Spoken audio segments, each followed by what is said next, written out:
Hi, we are Uxue Murgoitio, Marta, Santiago, and Elena, Sanz, and we are going to talk about the telomeres, DNA replication, and cell senescence, and about telomerase and cancer.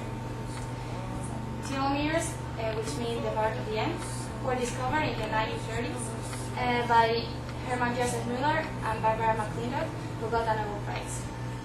Another Nobel Prize was awarded in 2009 to Elizabeth Blackburn, Carol Ryder, and Jack Szostak for the description of telomeres, the demonstration of their evolutionary conservation, and the discovery of telomerase. So, but what are telomeres anyway?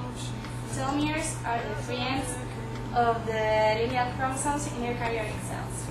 In human beings, we can find telomeres with tandem repetitions up to 2,000 times of a sequence, which is 5' TT A GGG 3'. The DNA of the telomeres is the non-coding DNA, so it doesn't make up any genes. One interest is that they give the cell their structural stability, because they avoid chromosomes fusing with themselves, making a circle, or with other chromosomes, suffering similar breakage. Here we can see a telomere, which is the final part of the chromosome, and we can see that in DNA replication, telomeres get shorter. And the structure of the telomeres is unique. They form a T-loop here, bending on themselves, and the base, which is 1A rich, makes a second smaller loop, the D-loop. And this is important for the telomere because it stabilizes and protects it from degradation.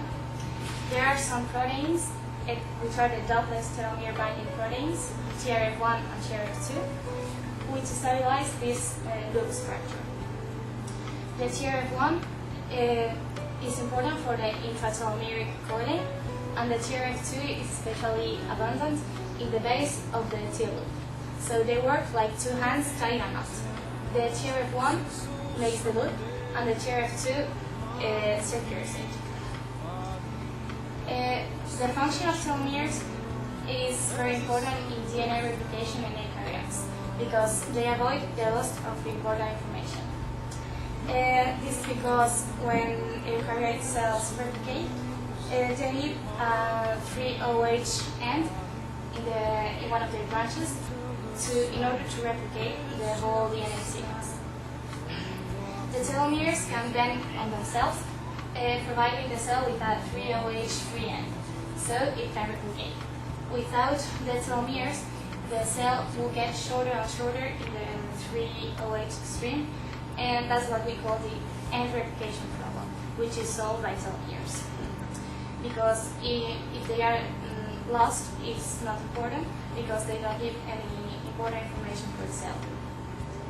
So here we can see how they work, and they get shorter. In human beings, telomeres can allow the cell to replicate up to 60-70 times without losing relevant information, and they are like 6-12 kilobases long, and they lose 50-100 base pair in its cell cycle. We have already spoken about telomeres, but now we would like to speak about cellular senescence. But which is the connection between cellular senescence and telomeres? Well, we know that once the telomere shrinks to a certain level, the cell can no longer divide. This cell, the metabolism of this cell slows down, the cell starts its cellular senescence, and finally the cell dies.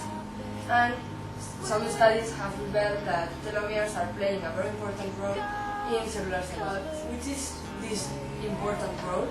Well, we know that senescence is the process of aging and is produced by a successive telomeres. These telomeres act like the biological clock of the cell because these telomeres mark the number of divisions that a cell can realize. And normally this number of divisions is more or less 50, and when the cell is divided 50 times, the aging starts and finally the cell dies. Well, the principal cause of this shortening is that some cells become senescent because of DNA double-strand breaks. in response to DNA damage, cells can be self-destructive if the damage cannot be repaired. And here we can see a picture of the replication of a DNA. Here we can see an example of senescence in some cells. In the first picture we can see cells who are not senescent. In the picture of the middle, the cells are starting to be senescent and they are starting to die. And in the third picture, the cells are senescent and almost more of them have died. This is the explanation of why human cells are mortal, and because they only can divide a finite number of times. And everyone knows that cells in elderly people are much older than cells in infants or in young people. But this concept is not universal because there are some type of cells that don't suffer this aging. And these cells normally can prevent cancer. And as we have already said, telomeres are playing a very important role in aging, and they are responsible of some of the changes that we normally associate to cellular senescence. To understand better the relationship between telomeres and senescence, we are going to use an example. We could imagine that a cell with a long telomere would be like a tank of petrol of our car that is full. The cells start suffering the shortening of the telomere, and then it would be like if the tank starts losing petrol. And finally, when the telomere is really short and the cell cannot divide more, the tank has run out of petrol.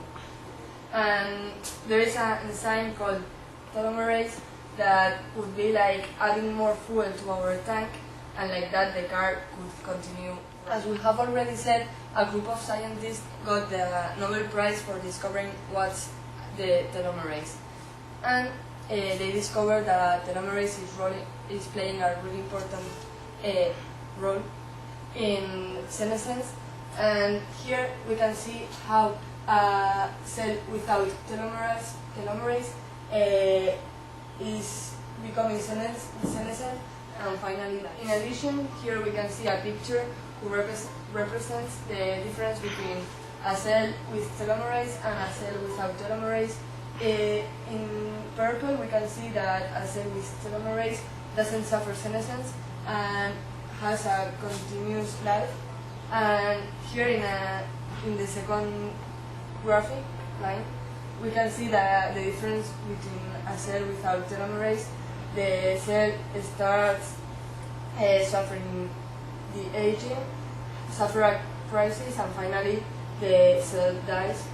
And so it's really different having or not having telomerase in a cell.